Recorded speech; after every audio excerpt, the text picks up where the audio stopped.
The program is USAID funded, about $1.6 million, and the focus is on women-owned, small and growing businesses.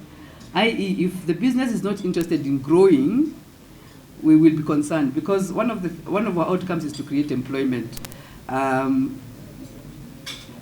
so enterprises that don't want to grow, and sometimes enterprises don't want to grow for whatever reason. Yeah? And I've met women entrepreneurs who said, you want to remain small, because when you're small, nobody bothers you.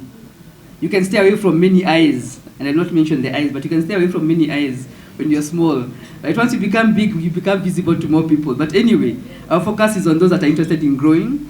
And we want to ensure at least 30 to 40% of those enterprises, those 135 enterprises, will be owned by the youth. Yeah, so people under the age of 35. The focus counties for the project are Kiambu, Nakuru, and Nairobi. And we're focusing on 4 sectors: textile and apparel, agribusiness, agroprocessing, healthcare, and water and sanitation. So those are 4 sectors of focus. And this is going to running from August. So we basically started the groundwork last month, and will be running until June 2026. And overall, the objectives of the project, one is increased trade and investment with and within Africa. Okay? So we're expecting that these entrepreneurs or these enterprises will be able to identify, will be able to actually measure that there's increased trade, there's increased investment. We're also looking at improving the business environment, and there'll be a number of initiatives that are supporting enhancing our business environment. And then some of the other cross-cutting objectives, creating private sector jobs. So as I said earlier, we want enterprises that are willing to grow, because we want to be able to grow wealth and to grow in terms of jobs. Empowerment, women and youth, more resilient, inclusive ecosystems across the country. And if you remember what I mentioned in the previous presentation, I talked about the ecosystem we even have as an institution, as a university, in terms of supporting entrepreneurs, and we want to be able to see this happening in many other places. And then value chain activities that span counties and enterprises. That these enterprises will not just be looking at what they're doing, but in terms of backward and forward along the value chain, who else is there and how are they supporting those other enterprises. So these are some of the interesting things we'll be looking at. Again, in terms of challenges, why this program? Why this incubator program? So a number of challenges that we're looking to address.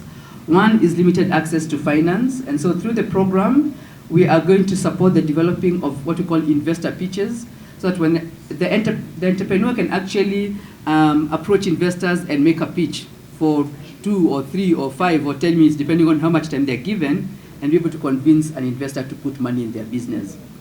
We'll also be availing co-investment grants to selected enterprises, and I'm going to talk about that co-investment in a moment. Then in terms of limited market opportunities as another challenge, again, our intervention will be networking opportunities. We are inviting some of the potential participants into this program into our SME conference, but we'll also have other opportunities such as organizing events like during the International Women's Day in 2025 and 2026, and we'll also have other learning events that will engage them in so that they can be able to network and also access opportunities. Linking to value chains and markets, both within the country and beyond, will be another aspect of the program.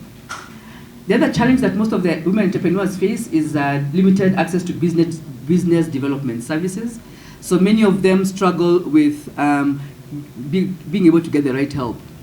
Whether it's help in terms of building a strategy, building a sustainable business, it could be structures, it could be managing people, it could be technology, so many things that they could be struggling with. So again, we will have tailored business development and advisory services, training, mentorship, and also resources that are designed specifically for women-owned small and growing businesses.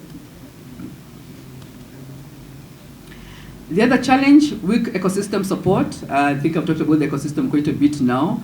And through the program, we're looking to create a stronger supportive ecosystem, fostering partnerships, especially with financial institutions. So we'll be engaging them throughout the program. Corporates along the value chains, looking at who is in the different value chains in the 4 sectors that I have mentioned, and seeing where these SMEs can plug in. Access to markets, and then again, partnerships to enhance the capacity, to enhance the program's capacity to provide comprehensive support beyond the life of the project. So the idea of the partnerships is, even after the 2 year, I said the program is only running until June 2026. That's a short time. But after June 2026, what?